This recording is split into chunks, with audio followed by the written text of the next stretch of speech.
This is Siddharth Alwalia. Welcome to the 100x Entrepreneur Podcast. This episode is brought to you by Prime Venture Partners, an early stage VC fund led by Amit Somani, Shripati Acharya, and Sanjay Swami. Prime is often the first institutional investor in category creating tech startups in fintech, SaaS, healthcare, and education, such as MoneyTap, Happy, MFine. To know more about Prime, visit primevp.in. Today we have with us Anup Jain, Managing Partner, Orios Venture Partners.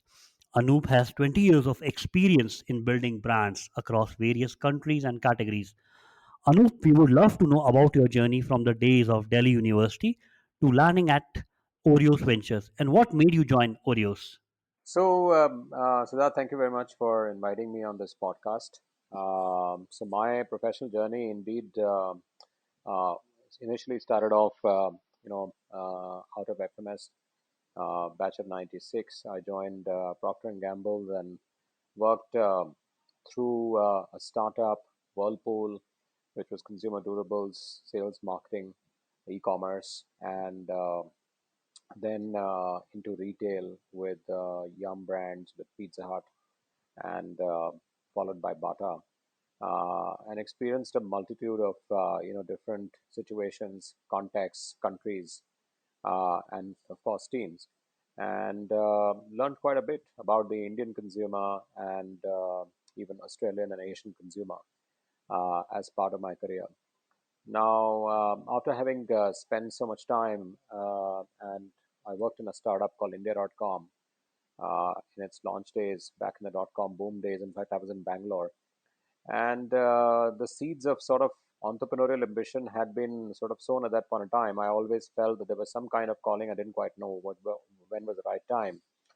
And recently, 2015-16 onwards, I started noticing major changes in the global and the Indian economy. Consumers were increasingly digitizing large parts of their lives, starting with the sort of say the top, upper middle class consumers. Enterprises were moving towards that as well in a much faster way. And when that happens, there is a lot of data that gets generated. All the old paradigms of channels of distribution, customer marketing, research, customer service, uh, all of that completely changes. And I sort of foresaw this coming through with a faster degree of adoption, with mobile phones turning from feature phones into smartphones, entry level smartphones into sort of super processing smartphones with 8 GBs of RAM and 128 and 256 GBs of storage, able to function at extremely high speeds, almost the same specs as your kind of laptop and all of that. So I think recognizing that that internet and online based businesses are going to be growing, and there is going to be an opportunity in that. That's where I started to do a little bit of angel investment on my own to understand as to what my strengths and weaknesses were. Over there, I chose some areas to invest in. It was largely based on references. I didn't join any angel networks to be absolutely sort of unbiased in that sense. And during the course of doing that, I met up with Rehan, who's the founder and managing partner at Orios Venture Partners, and started to work with Orios as a venture partner since late 2017, then finally joining in the middle of 2018 as a full-time managing partner, looking after all aspects of the fund business, and continuing to be based in Gurgaon here.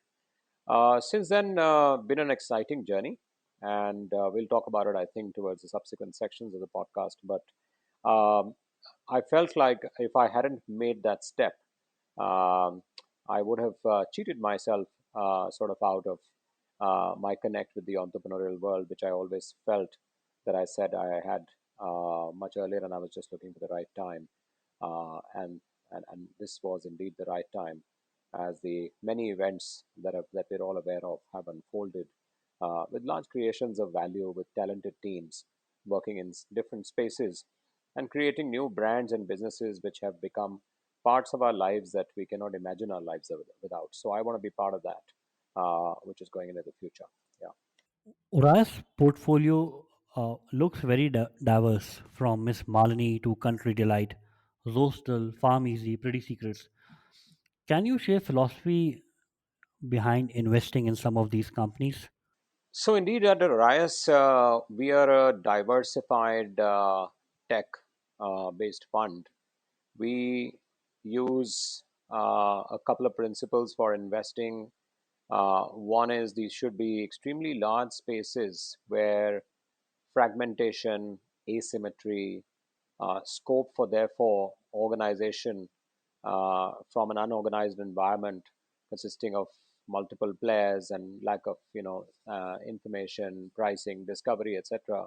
There could be multiple pain points, and these could result in large businesses doing that on the basis of tech or using technology as one of the key pillars. We look for, of course, the best founders in that sector. So that goes without saying, and that's the number one criteria for us to choose a team over another team and make our investment.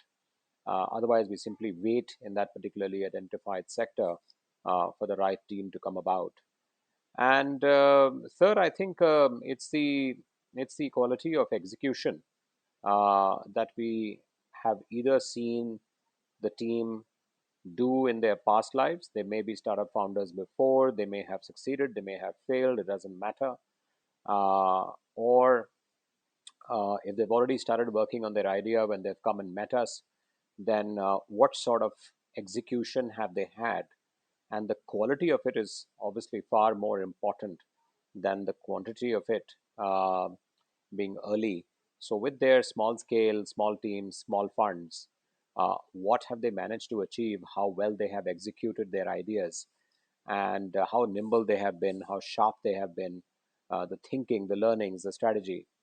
So that is fairly impressive. Now, it goes without saying that in the investing business, the art of storytelling is extremely important.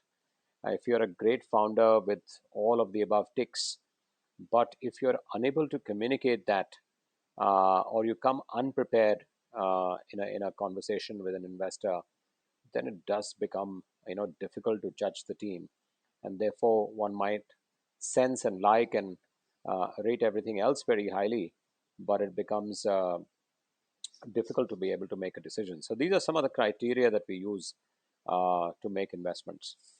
What are the some investments you have led since joining Orias in 2018? So my first investment was in BeatO, which is full stack diabetes management company. This was already invested by some angels, very leading angels, and two funds. It was a pre-A round. The team consisting of Gautam and Yash is an excellent team, one of the leaders in that space completely. We saw a large space and a great team with some early execution that was extremely, outstanding in their own way, and a lot of runway for growing further from there. So we basically invested on that basis. The Another investment that I led was in a completely different space, which was fintech. So MoneyOnClick, this is a team which is ex Lending Card, Vishal and Himanshu, based out of Bangalore. Digital sourcing and digital underwriting for salaried but underserved group of customers, and probably the best team in the business. Again, co-invested by other funds, no angels this time, but a large space. Therefore, great team with like I was saying, prior examples of excellent execution, courtesy their lending card experience. So we in fact invested even before they had any product or started their business. So it was completely at a pre-seed stage. Another such example is in another space which is quite different from the first two, which is retail. So we know that grocery retail is one of the largest segments of retail in the country, almost $500 billion.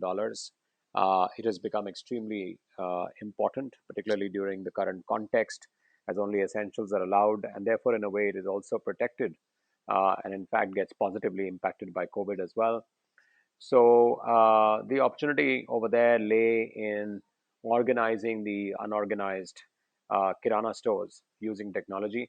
And we identified, again, a great team with past co-founding experience in the startup world. Ajay, who's ex-founder of Rento Mojo, and his classmate Pratik Gupta.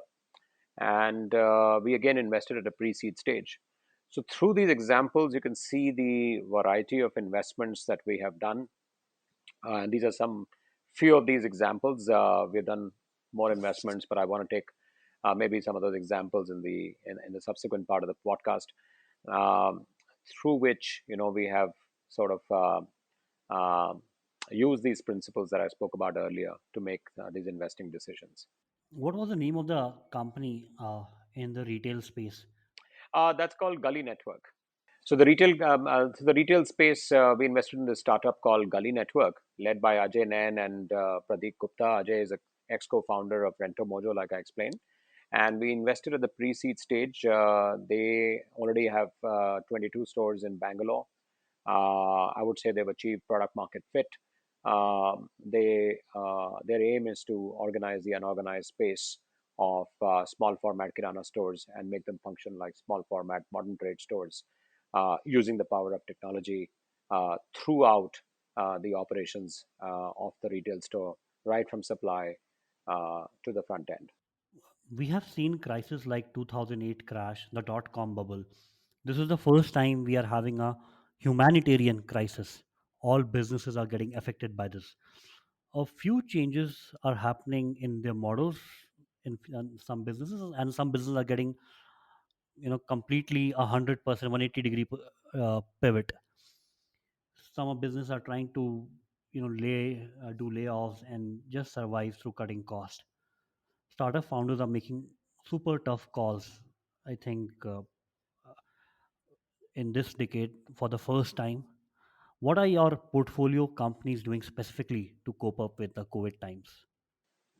So I think our companies are doing pretty much what I think all other companies are also doing. The first and foremost objective of any company during COVID is to simply survive this entire period. I would bucket our companies into two sort of buckets.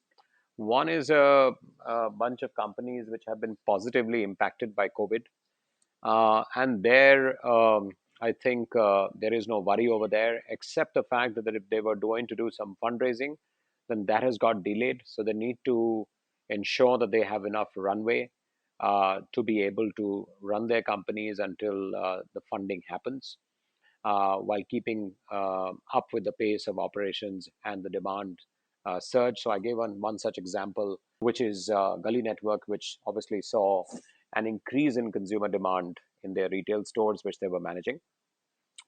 There is another bucket of companies which have been negatively impacted during this time. So one of the companies that I gave an example earlier on in the podcast was MoneyOnClick, and this is a lending company. Now, imagining that COVID, despite being a health and a humanitarian crisis, has deeply impacted the economy, and this naturally will bring economic hardship, irrespective of sectors, for people, especially employees whom they lend to. So, what they especially started to do was stop the dispersals immediately and started taking a very careful look at their existing portfolio of borrowers and stayed in touch with them to work out and figure out as to what was the risk on that portfolio for future repayments, uh, before starting to lend again. And I think they've been sort of successful in doing that. Across the board, in order to survive, preserving cash is absolutely necessary.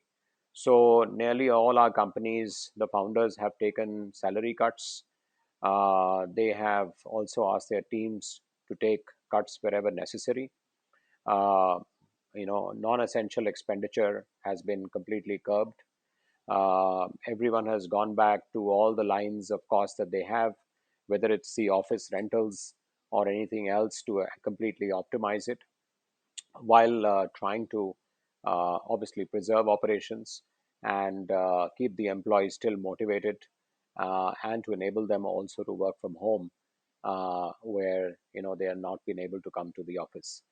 So, some of the companies have even taken calls of reducing their office space and moving 20 to 30% of their employees permanently on a work from home basis. So, there has been a slew of measures that most portfolio companies have taken in order to tide over this period, in different ways. So you have been very active with Misfits. You have, I believe, three batches of Misfits before COVID. So is the fourth batch happening in coming time, or are you focused right now on building the existing portfolio and reinvesting in them? So our third batch is running, and we keep selecting companies to take into the next batch. The third batch is full, but we are still investing from our current fund, and therefore looking at admitting new, so investees into the next cohort, which is cohort four. So we keep meeting up with startups and startup founders to sense any opportunity over there, for us to partner with them, and we'll certainly keep looking out for them to join our cohort four. But in terms of time allocation at this point of time, yes, we're working with our folio companies across the already established cohorts very closely. So almost 60% of my time uh, is going into the current portfolio companies to help them through this crisis, as also to help them with anything else that they might need. And you believe the has the pace of investment slowed down, or is still uh, going on pre-COVID? So pace of investments has definitely slowed down. It has slowed down overall, and it has slowed down definitely in the early stage. We have also seen that the pace of investments, not just that, but pace of supply of, let's say, entrepreneurs has also slowed down. So the number of companies or startups which were getting formed, the number of teams which were coming together to form new ventures and launch their products or services in the market, that has also gone down. And therefore, we're meeting fewer startups at this moment. So overall, yes, the investing community is seeing slowdown directly as an impact of COVID, and it's across stages. If you can share one or two areas where your portfolio companies are seeking your most help in current times, what would be those areas?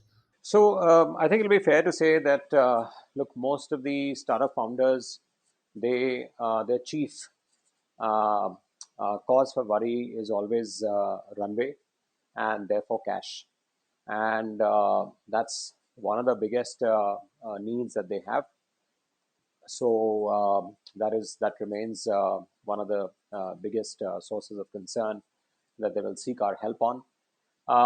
The second one would be to also exchange some thoughts and ideas in terms of how they should vary their operational plans in order to stay relevant to consumers, as also to sometimes brainstorm as to the measures that they could take, which we might be knowing about on how to go about preserving cash and cutting down on some costs and some strategies for doing that. So I think one is funds, and the second one is on the operational side. Uh, are you also suggesting M&A to some of your portfolio companies if it's a viable option at this moment? I think it's a good point that you bring up. I think it is not an idea which is off the table. If there is an M&A opportunity, we should definitely consider it if it creates value and it increases runway, as well as if it sounds synergistic. I think it could be a useful opportunity during this time. And if you can share any of your portfolio companies which are exploring this option, or in the reverse way, acquiring companies who are looking for M&A. At this point of time, I can't really see any immediate opportunity that I can sort of share with you at this moment. But it may so happen in the future. And I think it is definitely something that we have discussed and kept our minds open to, and we hear them from the founders as well. So, and particularly in the cases of, let's say, it could happen both ways. You're right. One is you could be approached by a larger player. On the other hand, you could be a larger player yourself and you could approach others as well. Globally, recently the news of Facebook acquiring Jiffy for $400 million has been a relief that there's some, good signals also coming from the market.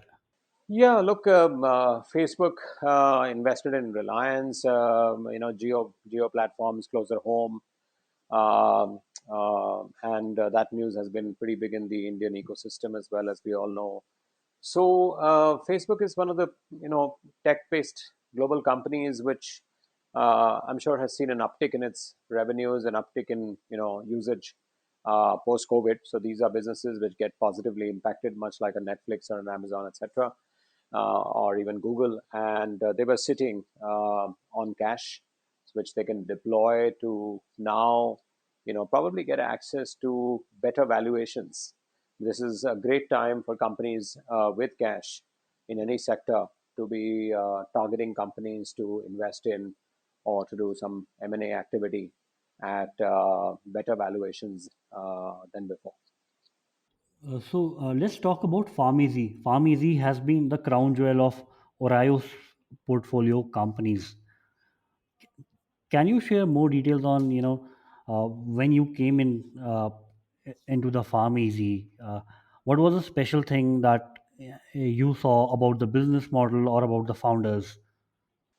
So, look, Rehan is the deal lead on this, but suffice it to say that PharmEasy is bang on thesis as far as some of the principles that I highlighted, basis which Orias makes investments. Which is, it was a large unorganized market. Each of the players not holding more than 1%. Lots of value loss in the entire chain because of information asymmetry.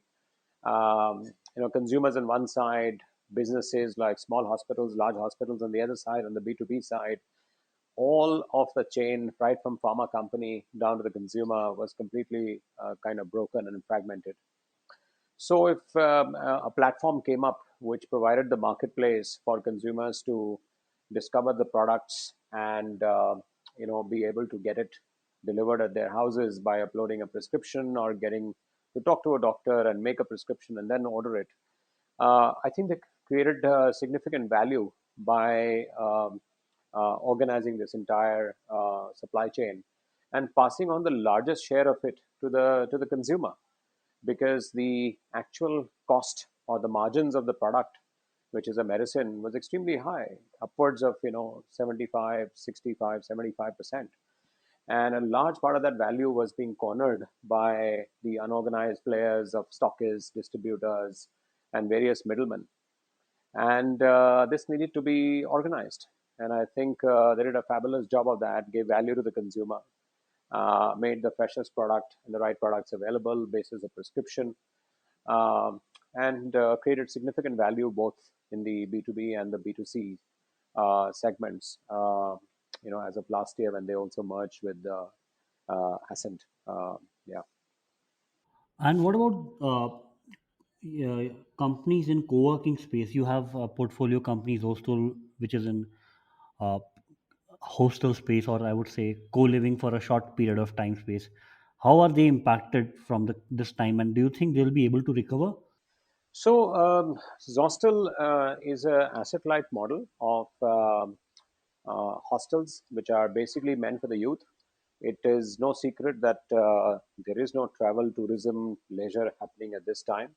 They come under the umbrella of hospitality overall, and that sector has been the most adversely impacted, probably next to aviation. I would imagine, or yeah, or any such related businesses. So I think will consumers travel again? in groups. Will the youth want to take holidays and explore new places? I don't think human beings are going to change. So that I think is going to remain. Now, what happens, you know, and how long does it take for us to come back on track for the entire sector to start? That is, I think, anybody's guess. As we know, right now it is completely up to the government to start opening up various areas of activity. I did see a newspaper or a clipping in one of the online news channels that the government is thinking of allowing states to operate domestic flights if they so agree with each other, and therefore domestic aviation could start. So therefore, travel for business, travel for other occasions could actually start. And once that starts to happen, I think you will see some sort of comeback to normalcy, and this sector can then pick up. But my guess is that it's at least a few months away, if not more. And what are the sectors that specifically, that have got tailwinds during COVID? And if you're looking at them right now for investments, as you say, you're looking for the best founders in the sectors which Orios is focused on. Yeah. What are those? So Orias's thesis post-COVID is that online to online businesses, online to offline, these will dominate the next wave of tech businesses, which are going to see an uptick. Tailwinds will be there for these businesses. So I would cover gaming in this. I would cover all forms of online entertainment, education, health, uh, and any business which is being run on a digital and online basis. Pure offline businesses and in certain sectors which have been adversely impacted, I think they will continue to basically face challenges for at least a year. So anything to do with hospitality, retail chains of food and beverages, entertainment, which is offline, I think those will continue to see challenges. Those in the essential sector, like I mentioned, Gully network, those in the electric vehicle sector, and those in contactless payments, those will continue to see an uptick. We will see faster digital adoption by all sections of society. In fact, India is likely to leapfrog on ownership of better mobile phones and data connectivity and adoption of digital for doing more and more transactions uh, immediately as economic activity starts. I think consumers have realized that if this can happen, this can happen again. This is anyway for the next 1 year, not going away in a hurry. We have to learn to live with this risk, which means that we can't go to crowded places. We have to practice social distancing. We have to go for methods which allow us to run our normal lives without doing it the way we used to. And India was always a market of crowded spaces, and shopping was a form of entertainment. Eating out is a form of entertainment, right? And some of this is going to be transferred and shifted into doing a whole lot of these activities at home in less crowded spaces and possibly transferred online. So we are going to see changes in habits around purchase of apparel, purchase of products, right? And going to see a lot of usage in certain verticals like education, healthcare, financial management of one's uh, portfolio of wealth or finances, and certainly see an uptick in entertainment and in gaming, you know, post COVID. You have not invested in ed tech or SaaS businesses. Is there a reason behind that, or is just that you didn't came across some of the best founders building in those categories? So I think the age of look, SaaS business is built in India around the entire dollar rupee arbitrage between clients based here and clients based there. So the best way to basically run or spot a SaaS business for investment is if the clients are based overseas and the cost or the tech team which is supplying the service is based over here. We have tended to sort of stay away from SaaS businesses in the past because we couldn't, do due diligence on customers overseas, and therefore we kind of stayed away from that. We felt that it was too early in that space. But today, as we speak, I think the enterprises of all shapes and kinds have now woken up. They are ready to pay for technology, for productivity. I think COVID has taught everyone that a client server environment does not work. You need to be working off a cloud based environment. So, therefore, you need to purchase cloud based products and SaaS products, which help you to do accounting or marketing or do anything, which so that your team stays productive. You cannot be working in a desktop kind of an environment, which is fixed to a certain office location. So I think in the coming years, businesses of all types will be very amenable in India to paying a SaaS company subscription fee for using their product. And I think this is a big mindset change which is going to take place post COVID, or may have already taken place. We know that we are on most companies have moved on to Zoom calls, for example, right? And if you want to do longer Zoom calls than the free call of 40 minutes, you need to be a purchase, and therefore Zoom must be having an increases business over here. Similarly, we've seen the entertainment products, whether it's YouTube Music, whether it is uh, Netflix, whether it is other platforms, Hotstar, for example. These have all become subscription-based entertainment products, right? So I think it is the advent, both on the consumer and on the B2B side. There are going to be businesses where consumers in India are suddenly, post COVID, more amenable to paying for a better experience on a subscription basis. And that now, therefore, becomes an attractive area for us as a fund to invest in rather than maybe 10 years ago. So I think we will train our guns again. We will look for the best companies in the large spaces, solving pain points and you know having a value proposition over there for a large section of consumers and or businesses. So therefore, these will be the new areas. On education, I think the education we are yet to see a multitude of businesses in China. There are many unicorns in education, and there are many models.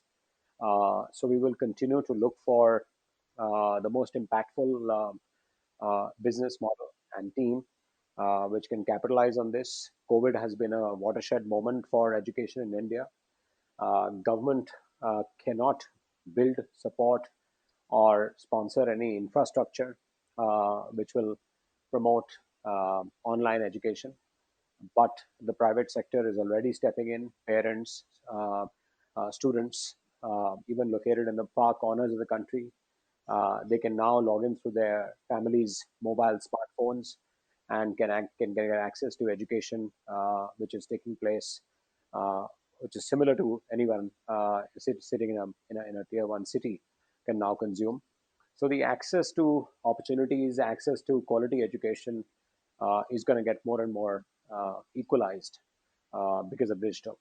And I think now is the time for us to invest in some of these companies. Therefore, I invite edtech founders to come in touch with Orios and talk to us. We're very passionate about this space, and I'll be personally delighted to talk to some of the talented startup founders which are working in this area.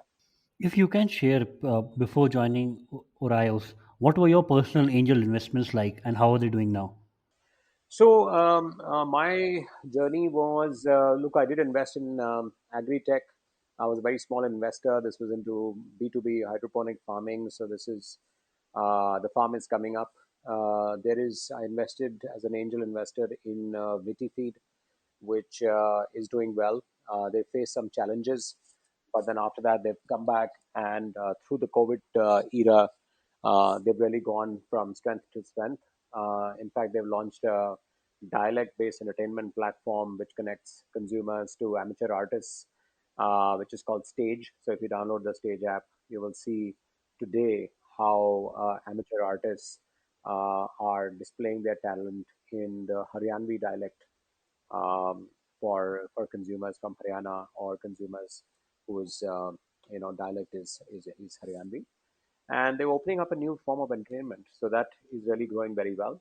One of the investments that I did in B2B networking, which is called Let's Gain, so that unfortunately is has not done well, and that is I think the tech product didn't really take off, and that's been a learning for me as part of my angel portfolio.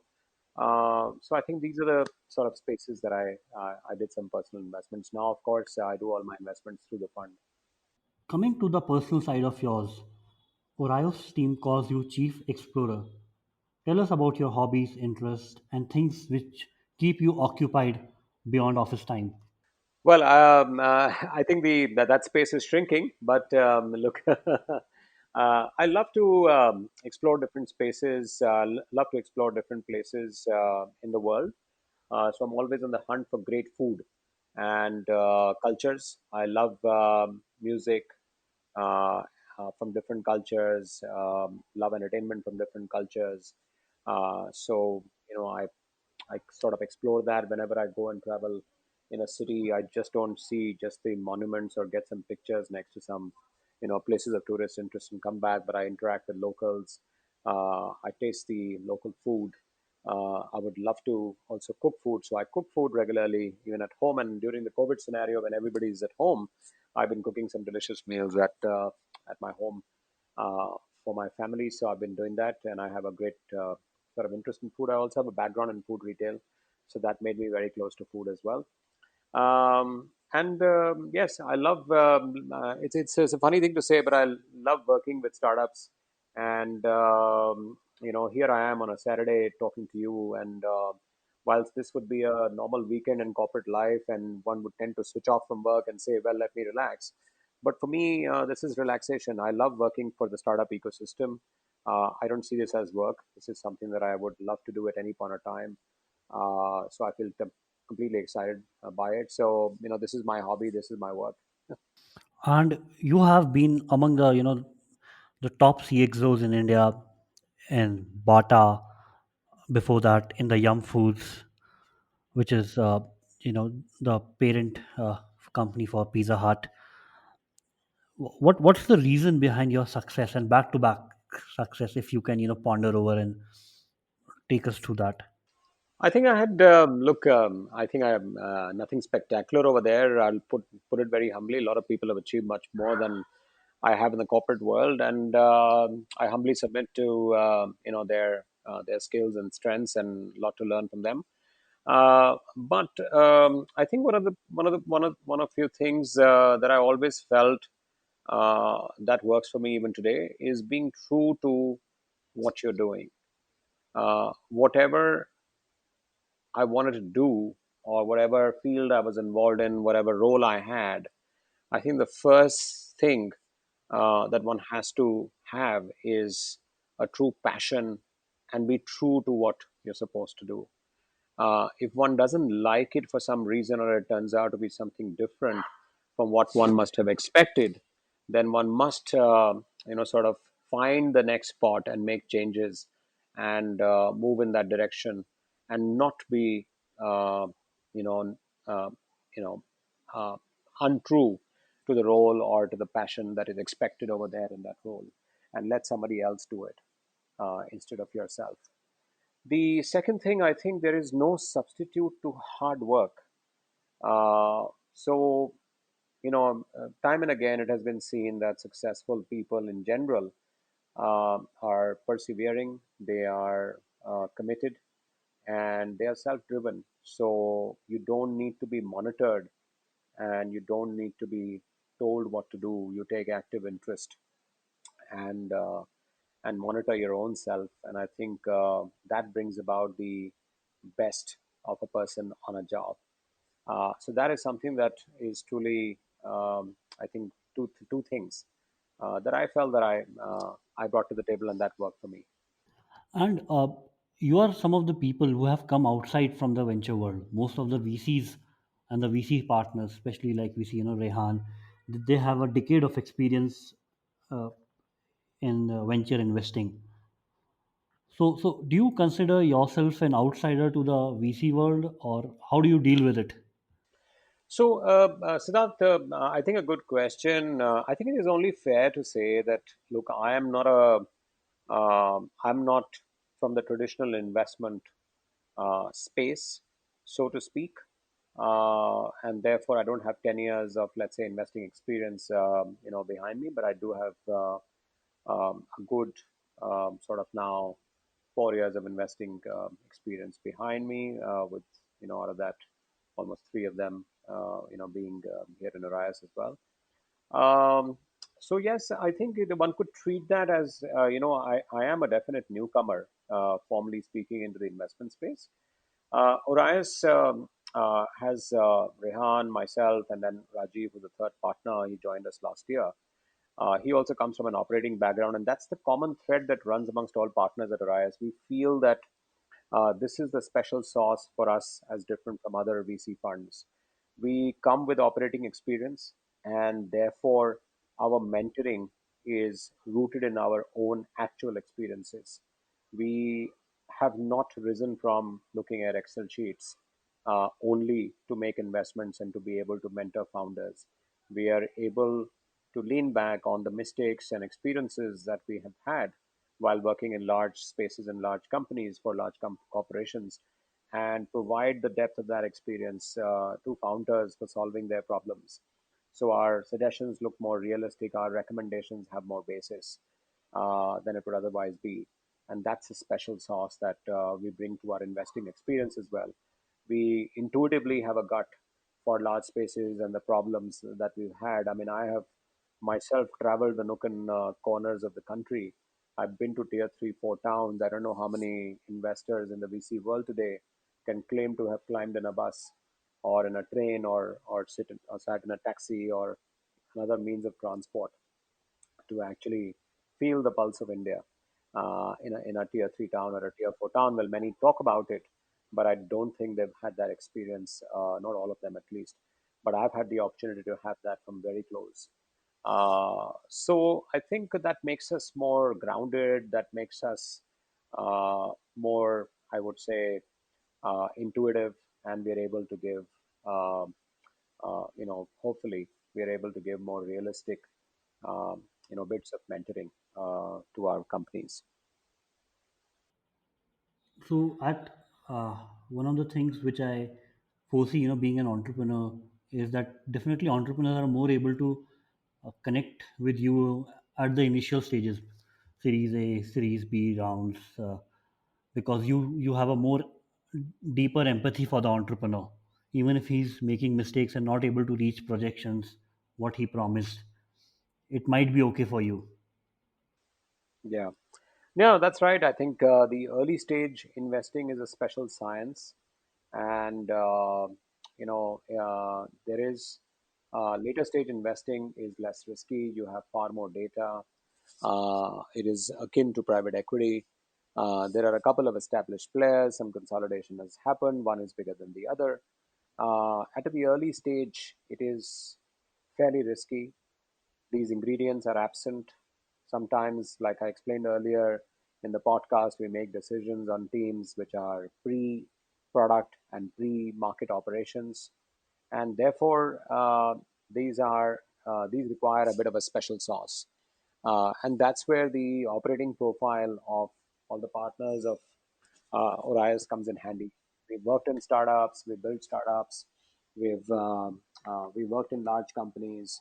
So I think we've had that experience to be able to relate to the founders and to be able to relate to people in a startup environment. Uh, and investing has only happened to us as a result of having that experience, and we would be incomplete without it. But do you feel, as your company moves at a more later stage, uh, the growth stage investors, especially those who come at Series C and Series D, try to push aside the early stage investors? In the sense they are making some seed investments on their own. No, no, not in the sense of seed. Like for example, in a company of yours which have raised Series D and Series E, the growth stage people when they come with larger checks, 50 to 100 million, and when you are on the cap table, they tend to push aside the early stage investors. Look, investing implies that someone is going to get diluted, right? If they don't invest along to proportional on a pro rata basis with their existing shareholding. So seed funds are only designed to go through to about Series B stage, I would say, and then leave it to the growth funds to take over. And Orios has a select fund which basically invests in Series B plus stages of the winners from our past seed funds. So therefore, that is a special instrument to help the founders and for us to stay invested in those companies, having worked on them from Series B onwards. Yes, it is correct that as with the passage of time, one gets diluted, but it's the relationship with the founders which ultimately decides your interaction and also your returns as an investor from that company's investment. Since you've been associated with the company at a very early stage when it was going through a lot more ups and downs of a very risky nature, and you believed in the team at a very early stage, even pre-market operations, etc. I think that the team naturally has some very high regard for early stage investors. So I think we're not worried about the I think percentage shareholding. It is natural that somebody who is coming in at a larger check at a later stage will have some ambition of having a shareholding, and they will be setting the price and the valuation for that. And I think it is motivating to be having them on the cap table, which is why the founders would welcome them for the continued growth of the company. And we, as early stage investors, would take great satisfaction in the fact that we help build a company which is now attracting larger investors. Thank you so much, Anup, for sharing your time and your experience with us. It's been wonderful to have you on the podcast. Thank you so much, Siddharth, and I look forward